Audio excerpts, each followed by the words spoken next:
গোড়ালিকে হারাতে পারবে নাকি সবাই ফিডার খাওয়া ছোট বাচ্চা? সবাই কি ভিতর ডিম নাকি? আমি আমি হারাবো এই আজগর আলীকে, আর 20 লাখ টাকার পুরস্কার হবে আমার।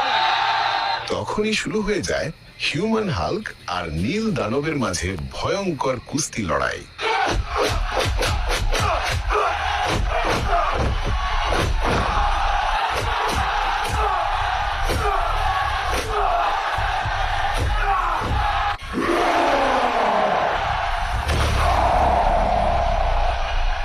প্লিজ গাইজ, প্লিজ জলদি আমাকে লাইক আর ফলো করে দাও, এতে আমি শক্তি পাবো আর এই দানবকে হারাতে পারবো।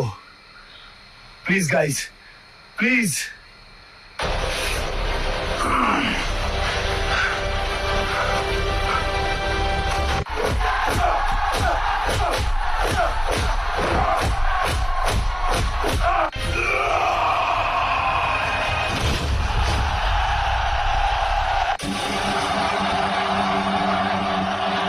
অভিনন্দন মিস্টার হিউম্যান হাল্ক, আপনি জিতে গেছেন নগদ 20 লাখ টাকা। আপনি এই টাকা দিয়ে কি করবেন? এই টাকাটা দিয়ে আমি আমার আদরের ছোট বোনের বিয়ে দিব, আমার বাপের মান ইজ্জত রক্ষা করব। সবাই আমাদের জন্য দোয়া করবেন। আব্বা, আমি টাকা নিয়ে আসছি, তোমার আর কোনো টেনশন নাই আব্বা। তোমার মায়ের বিয়ে ধুমধাম করে দিতে পারবো আব্বা। আব্বা তুমি আর চিন্তা করো না। হায় হায় আব্বা, তুমি কাঁদতেছো কে? এই যে আমি টাকা নিয়ে আইছি। ওরা তোর বোনের তুলে নিয়ে গেছে রে, তুলে নিয়ে গেছে আমার মাইয়াটারে। কি বলো আব্বা, কারা তুলে নিয়ে গেছে আমার বোনের? তুই যেদিন ঢাকা গেলি তারপরের দিন বিয়ে সাহেব আর জামাই আসছিল। আমি তোর কথা মতোই মাইয়াটার বিয়ের লেগে বাড়িটারে সাজাইতেছিলাম, মাইয়ের পছন্দের লাইট গুলা লাগাইতেছিলাম, কিন্তু তখনই বিয়ে সাহেব আইলো। ওই লাইটটা ওইদিকে লাগাও, ওইদিকে লাগাও, ডান পাশে চাপাই দাও। হ্যাঁ হ্যাঁ, ডান পাশে, ওইটা যেন না।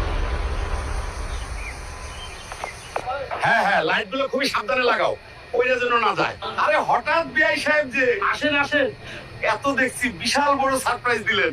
আসেন আসেন। বিআই সাহেব নেন, চা খান। ধুরো মিয়া, চা খামো না, খামো তোমার ছেলের টাকা। আমার ছেলের টাকা খাইবেন মানে? বুঝলাম না বিআই সাহেব, কি কইতাছেন একটু বুঝাইয়া কইবেন। ওই দিন যে তোমার স্বর্ণ গহনা টেকা চুরি হইলো, সেগুলা কে নিছিল জানো? আমরা নিছিলাম। তোমার পোলায় কুস্তি লইয়া টেকা দিচ্ছে 20 লাখ, তাই তোমার মাইয়ের আজ নিয়ে যাইতাছি। তোমার পোলায় আইলে কইবা টেকা দিয়া তোমার মাইয়ের লইয়া যাইতে। মাইয়ার জীবন ফিরা পাইতে চাইলে কিন্তু ভুলেও পুলিশের কানে কান পড়া দিও না। খুবই সাবধান। Get in the car now! No, please, I don't want to go.